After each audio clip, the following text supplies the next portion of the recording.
1, 2, 3, 4.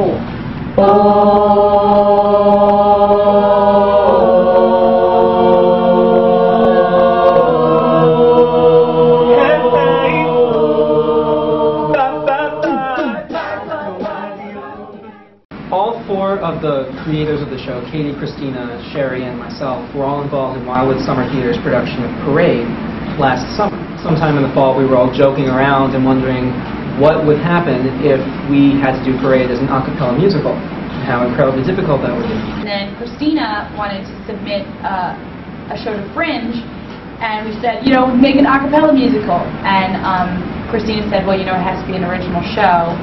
So we said, crap, where are we going to find original music? And then Ben and Sherry were amazing and decided to write the original music. So Kristina wrote a script that I later added on to. And we just had the idea to create a musical around that aspect. Why do an a cappella musical about something that's not a cappella? We decided to base it off of real life events. What if we did a musical with no orchestra? And a miracle that happened tonight. A cappella Party, I think, at its core, is about what you don't see when you go to an a cappella show. It's kind of the true Hollywood story of college a cappella, and it reveals everything you don't see at a show. A Cappella Party is a love tragedy story about two college-age lovers who are torn apart in the throes of an awful a cappella feud. It's about a couple, and they try out for different a cappella groups.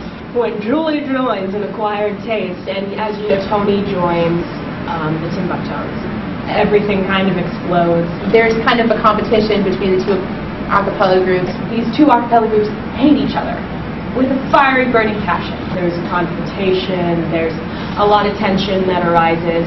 It causes a lot of drama between the groups itself. There's drama inside the groups. And then Julie's very torn between her love for her new a cappella group and the love for the boyfriend that's always been there for her. And it's kind of a tug-of-war, trying to balance the two. He's about to find out how much it sucks that their groups are such hard rivals and that they're actually going to create a rift in their relationship because they're in different groups. Will they end up together? I hope so. When I first started writing the script, I decided to come up with the dynamic of what type of character I wanted. Our characters are a lot more crazy and fun and amazing.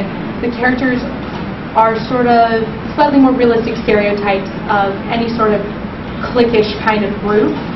So, I mean, you know, you've got your slug. Amber is ambitious, flirtatious, and not afraid to go after what she wants. You've got your man whore. My character is Pete Hundo. He is the asshole, man whore, frat guy. He loves to sing loud and be loud and party loud. We've got the hard ass. Natalie is my character, and she's kind of the very bitter ex-girlfriend. She has a very big attitude, very determined, very loyal, does not take crap from anybody. Control freaks.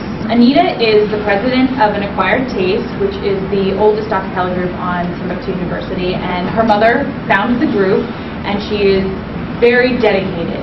She is scary dedicated, and she's sometimes borderline being a huge bitch. We've got some easygoing people. My character's name is Ben.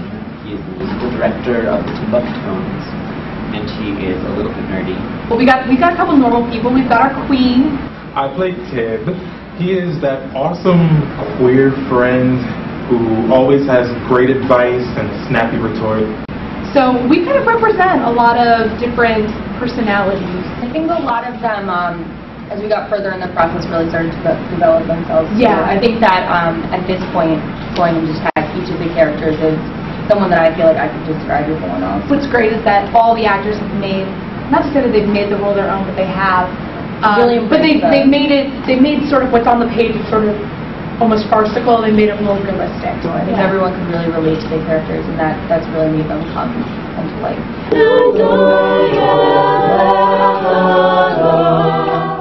Having done a cappella in college, this is a whole lot harder for a number of reasons. We don't get to stand next to each other when we sing, and we're all over the stage, and it's really a musical challenge. It is definitely much easier playing Julie coming from an a cappella background. Almost all of our songs are original music. The fact that all the music is sung by the actors themselves. There's no instruments, there's no nothing, it's all a cappella. I've done many musicals, never one where the actors are, where you're so dependent on one another for your voices. Everybody has to be singing all together all the time. There's no cheating in this, you have to participate. There's like even several songs that just kind of have that musical Broadway-esque feel to it. So it's really cool to see that happen without having an orchestra in the background. This show is so incredibly special in its musical variety. We are the instruments, and it's very empowering, and it's incredibly fun. You are the orchestra, and this is a musical. So it's taking the difficulty of a cappella and it's raising it to the next level because you're not in an arc singing with everybody else in your ear. You're spread out across the stage. And it's so unique to hear every person's voice moving throughout a room, all in harmony the entire time.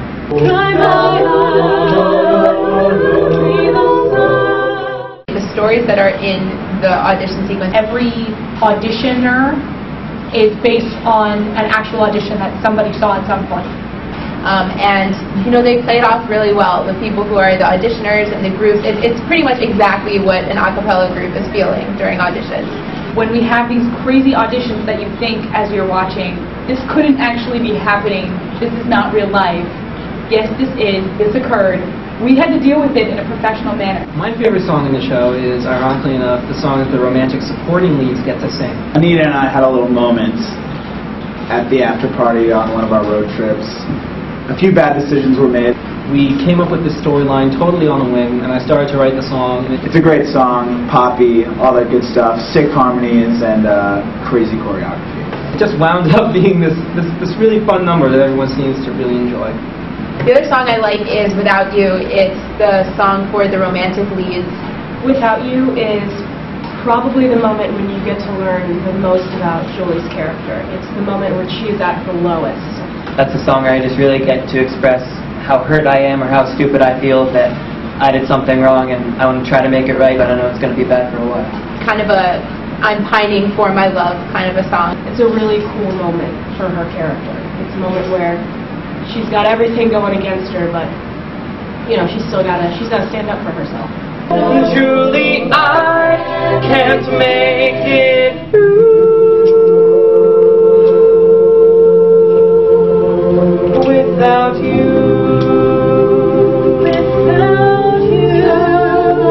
Without you.